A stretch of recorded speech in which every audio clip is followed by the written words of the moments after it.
Mabuhay yan. Maraming salamat po sa Panginoon. Sana naman po ay naging maayos po yung araw. O, di ba? Medyo fresh po ako ngayon at naka-receive po ako ng magandang news po.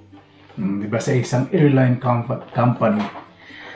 Ay, maraming salamat po. Doon po sa nag-comment na imposible daw pong magkaroon ng mga deviation dahil round trip ticket. Mali po yun. Meron po talaga nagkakaroon ng mga adjustment kahit po round trip ticket po ang nabili po ninyo. Totoo po yan. Siguro sa mga nakakapag-travel din at umuwi ng Pilipinas o tourist, siguro naka-experience din po yung iba dyan na kahit po na round trip ticket po ang nabili po ninyo, kahit package po yan, kapag may nabago, may mababago at mababago po. Yun po yan nangyari. So yung ticket ko po, di ba po dapat mayroon 24 hours po sa Thailand bago po bumalik to Finland from the Philippines to Finland. So, nabago na po. Ang pinakamaganda po pong balita, napakasayang balita at na-extend pa po ng 2 days yung ticket ko sa Pilipinas. O, diba? Kaya mas medyo magiging mahaba po yung aking, hindi naman pong bakasyon. Siyempre, online naman po trabaho ko. Magawa ko po yung ibang errands ko. O, diba? Ibang trabaho ko po sa Pilipinas. Hindi naman po ako, siyempre, punta sa Pilipinas para magtrabaho. Bakasyon po yun. Ibig sabihin, yung aking pong pagtrabaho yung pong baga, pasundot-sundot lang po. Depende po kasi doon. Kasi nga, syempre, pag international marketer po, trabaho po bilang international marketer, medyo flexible din po yung trabaho. Kasi ang sa mga nagtatanong, nawawala na ako sa sarili. Sa mga nagtatanong ano po yung trabaho ko, ako po isang international marketer at mga nagdi-design po, hindi po ako yung mga nagdi-design po dito ng mga prototype products na dinadala po sa ibang bansa for branding. Ako po may hawak po nun. Hindi po yung buong sa Finland, yung isang company lang po dito na Finnish. Yun, isa na po dun sa Pilipinas. Di ba? Yun, medyo, eto, nakatulog po kanina. Dahil Sunday po ngayon, sa Pilipinas po ngayon, mamati na medyo late na po itong video. Umidlip po ako, nag-organize na po ako ng mga gamit kasi sobrang na-excite po. Na-excite po talaga ako sa news. Sobrang pong nabawasan po yung alalahanin ko. Ganito pa po ang nangyari. So, ako na lang po yung tumawag in English. Sabi ko kasi, last time, yung sabi, final na daw yung overnight sa Thailand, 24 hours, bakit hindi mababago yun? Sabi, no, it's impossible. Sabi po nito, so depende po talaga sa customer service na nag-handle. Pero wag po natin sisihin ng mga customer service kasi baka may iba sobrang pagod. Kaya lang nakaka-apekto naman po yung sa mga travelers. Parang unpleasant naman po yun, di ba? Sa ibang customer service na huwag pong lahatin natin. So, sabi ko, ito yung pangalan, di ba? Sinabi ko, recorded po. So, kinuha ko nga yung pangalan, recorded. Tapos sabi, no, this is really wrong. You can change your flight. O, diba? So, na-change po agad. Tinanong ko po, may extra charge. Sabi, wala naman po kasi package nga po yung nagkaroon nga daw pong deviation or changes po sa flight rerouting dahil nga pa sa nangyari between 2 countries po, diba? Alam niyo na po anong bansa yung may malaking misunderstanding po ngayon. Kaya magiging flight ko po ngayon, mga mas mahaba na doble dahil hindi po dahil nandun sa dalawang bansa na may iringan. Yun po yung explanation po nila. Yun, sobrang nakahinga po ako ng maluwag. So una-una, maraming salamat po sa mga concerns at sa mga nagsabi po na baka bumili daw po ako sa scammers. Hindi po. Kasi reliable po dito yung mga agency po sa Finland at yung flight companies. Basta yung mga agency, yung travel agency, mga reliable po dito sa Finland. Hindi po sila pwedeng manloko at kailangan chinecheck po talaga kung how many years na po sila nagsiservice at machecheck nyo rin po dito kung nagbabayad po silang tax o hindi.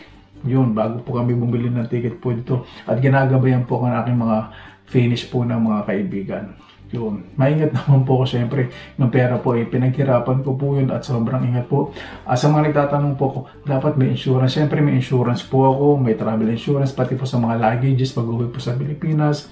At saka, while traveling po sa Pilipinas, halimbawa nawala yung cellphone ko, o sakali minag na ako ng cellphone ko, ng laptop ko, yung mga valuable materials ko po o gadgets, sagot po yun ng insurance company, pati po yun. Kaya sinisecure ko po yung pag-travel ko po sa Pilipinas, pero hindi po yung dahilan para maging careless po ako na, oy, okay lang yun, naka-insure po. Hindi po, kasi bago naman po kasi makuha yung insurance, kaya lang i-justify po ninyo, ipapaliwanag po ninyo bakit nawala o saan nangyari. Yun po. Pero dito, mabilis po silang maniwala, pero ayoko pong gumawa ng mga bagay na dahil sa pera at gagawa kayo ng isang bagay na kunyari na wala, hindi naman para makuha ng mas malaking pera. Yun po ay hindi ko po gawin kasi naniniwala po sa karma. Ayun. Sobrang nagpapasalamat po ako, kaya sobrang good news po. At isang good news pa po, siyempre yung boss ko, dahil nabalitaan nga po yung chinisis ko po talaga. Kinento ko nung Saturday after lunch. Yun. Opo, minsan kahit weekend. Pero except Sunday, wala po talaga. Pero ngayon Sunday, parang naawa po siya. Kasi sabi niya, kung kailangan ko nang i-upgrade po yung flight ko, tutulong daw po siya. Parang first class o mga gano'n pag business class. Sabi ko, ay hindi na kasi komportable ko. Kasi kahit na po yung gano'n po yung ino-offer po ng ano po ninyo, yung sa trabaho po ninyo, una-una po hindi po ako abusado. Ayoko pong maging abusado, lalo na po dito sa Finland. Hindi naman po ako pa-humble effect. Kasi iniisip ko naman po na makakapag-travel naman po ako ng maayos kahit sa economy dahil maganda naman po yung mga sasakyan ko pong aeroplano. At hindi ko na po kinakailangan na maging business of first class po yung kahit hindi ko po naranasan. Kasi parang nakasanayan ko na rin po. Tsaka minsan parang gusto ko pong may kakwentuhan sa tabi pag nag-travel. Kasi pag sa business class, di ba, parang, ewan ko, hindi ko lang po siguro talaga naranasan sa business class. Ewan ko, siguro talagang ano lang po ako, simple lang po talaga ako yun. Yun lang pa yung sinabi sa akin ng boss ko, sabi ko, no need to worry about that. Sabi ko nga, everything is fixed and I'm ready to fly. Everything is well settled. Sabi ko po sa kanya gano'n. Sobra po nagpapasalamat kasi napakarami pong concerns, pati po sa Facebook. Pasensya na po, hindi po ako makapag-reply. Minsan nasisin ko lang po yung mga messages kasi hindi ko po alam kung ano po isasagot ko po sa inyo. Kaya sinasabi ko po dun sa yesterday's video po natin na hintayin na lang po natin yung update ng airline company na binayaran ko po sa round trip ticket. Ayan po, inuulit ko po, hindi po porket round trip ticket o package po ang binili nyo, automatic, hindi na po magkakaroon ng mga changes. Yan. Kasi may mga tao po talaga na sinasabihan pa po ka ng bobo, tanga, o gawa-gawa ko lang po ito. Ay nako, may mga tao po talagang ganyan, ano? Kasi gusto ko po talagang i-share po ito. At siyempre, yung ticket ko po, pinakita ko na rin po dun sa mga mahal ko po sa buhay. Siyempre po sinabi ko rin po yung day kasi nga po nagkaroon po ng changes. Sinabi ko po pati yung email, pinababasa ko sa kanila na ganito nangyari. Pero sinasabi ko naman na hintayin na lang tayo, baka may good news siguro. Hindi naman nila sisirain yung reputasyon nila, di ba? O, di ba? Kaya sobra po ako nagpapasalamat. Ano po sa mga tao na nagko-komento na minsan ano po talaga, may mga tao po talaga na sobra pong magsalita. Salamat na lang po sa mga negatibong komento po ninyo. Gusto ko yung iritahin, di ba? Yung parang kung hindi nila naranasan yung mag-travel ng round trip ticket na magkaroon ng changes, hindi ko lang po alam, napakaswerte po nila. Pero siguro sa iba nakaranas po, naghahad na round trip ticket, nakaranas po ng mga changes. Kaya na lang po natin magano ng taong pansin. Kasi may mga tao po talaga na papansinin po yung mga bagay ko, ano hindi magandang nakikita sa inyo, yun po talaga papansinin po nila. Kaysa yung mabuting pinapakita, yung parang po yung malinis na papel lagyan nyo po ng tuldok. Hindi po mapapansin yung kalinisan, di ba? Mapapansin lang po yung tuldok. Yun. Kaya pagigising po tayo sa umaga, tingnan po natin ang itsura natin sa salamin, yung asset natin. Pag tumitingin po sa salamin, napakaganda talaga ng mata ko. Napakalakas talaga ng dating. Hindi. Sobra pang nagpapasalamat kasi marami po tayong mga bagay na pwedeng gawin. Wala po akong sakit. Sobrang pong nagpapasalamat ako sa Panginoon. isa na pong pasasalamat yun na walang sakit. At napakalaking grasya po yun. At sa may natanong, uwi ka na ng Pinas, uwi ka na naman. Nagsasayang ka lang ng pera. Pag-birthday po ang nanay ko kasi para sa akin, kung yung perang kikitain ko, hindi ko po sinasarili. Kumikita po ako ng pera kasi gusto ko pong magiging masaya. Yung mga tao nagpapasaya po sa akin. Yun po ang dahilan sa pag-uwi ng Pilipinas. Di ba? Kaya tayo nagsasakripisyo sa ibang bansa dahil gusto natin meron tayong mai-provide o mabigay sa mga mahal natin sa buhay. Kaya kung kayang-kaya natin umuwi anytime of the year, uwi tayo, di ba? Yun. Kaya sobrang nagpapasalamat din po ako sa Panginoon kasi binibigyan niya po talaga ako ng mga biyaya na hindi ko po pinangarap sa buong buhay ko, na anytime makakapag-travel po sa Pilipinas at meron pong mabait na amo, mabait na mga kaibigan po dito sa Finland. Kaya ang inaalagaan ko lang po talaga dito yung tiwala nila sa akin na ayoko pong masigra. Kasi dito po pag nawala na yung tiwala sa isang tao, napakahirap pong ibalik po noon. Dito po kahit matagal kayong hindi nag-usap, hindi po kayo sisiraan ng mga kaibigan ninyo, hindi kayo pag-uusapan ng bastusan sa likod, iti-treasure po nila kayo hanggat binibigay po yung tiwala po. Yun. Kaya pag-uwi po ng Pilipinas, sobrang na-excite po ako ngayon. Medyo nakapagpahinga na po ako ng maayos. Maraming salamat po sa lahat ng concerns. At yung instant email po, yung dumating po sa akin talaga na nagkaroon pa po ng adjustment, sabi 2 days. Tapos tag-apology. Nagsend naman po sila ng apology letter kung bakit po nangyari yan. Dahil nga po sa rerouting, ayun po yung dahilan po nila. Dahil napakahirap nga daw po ng sitwasyon po ngayon. Kaya iniintindi na lang po.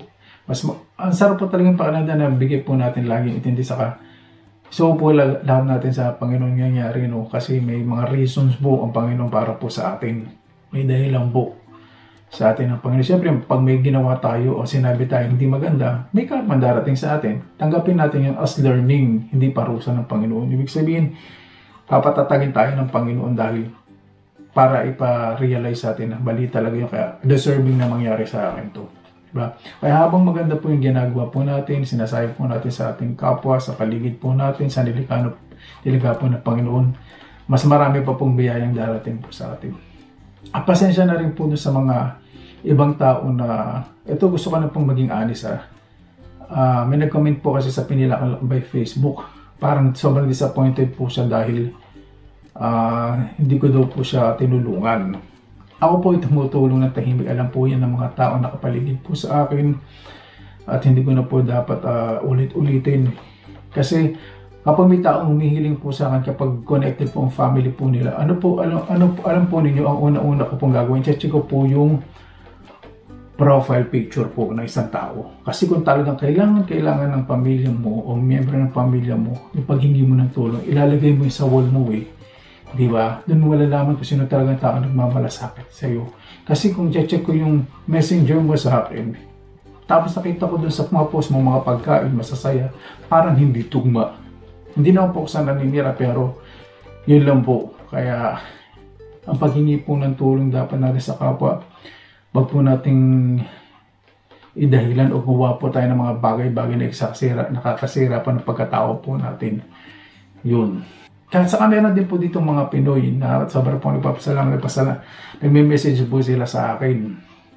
Sobrang po nagpapasalamat sa akin dahil daw po sa Pinos kung paano makarating po sa Finland, makapag-aral o tourist. Kasi may video po kung gano'n. Paki-search na lang po paano makapunta sa Finland. Work Finland. Time dyan lang po. Work, study Finland, Pinilakan Lakway. Time dyan lang po yun. Makikita nyo po may mga dalawang views.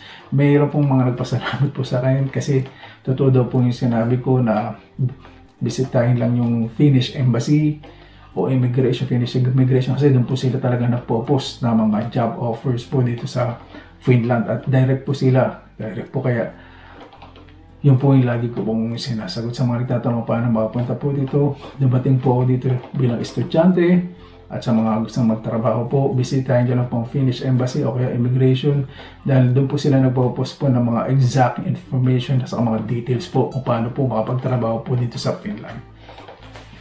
Ayan. Dahil tungkol sa pagta-travel po ang pag-uusapan po natin, ay ngayon naman parang hindi ako makatulog dahil sobrang excitement, o di ba? At least positive naman po, hindi naman po nakaraang ng mga araw dalawang araw, mahigit. Hindi po akong napagkatulog. Ngayon ay talagang sobrang nagpapasalamat po sa Panginoon at nasettle na po lahat at ready na po akong lumipad end of this month. Kita-kita po tayo sa Pilipinas. Ilang araw na lang po. More than a week na sa Pilipinas na po ako. O less than 2 weeks na sa Pilipinas na po ako. Basta lagi po tayong positive vibes. Una-una, huwag po tayong manggamit ng kapwa. Pangalawa, kung wala tayong hindi magandang masasabi sa kapwa, mas maganda tumahimik na lang po tayo. Pero hindi natin, may mga tao po talaga hindi po natin pigil. Pagdasal na lang po natin. At ang pangatlo, di ba? Sabi nga ni Pia Wurtzbach, think before you click. Di ba? Maraming salamat na po sa inyong oras na inila Pinilakan Lakbay. Basta lagi po tayong positive vibes, good vibes. God bless. Ingat po lagi, magandang araw. Laban lang.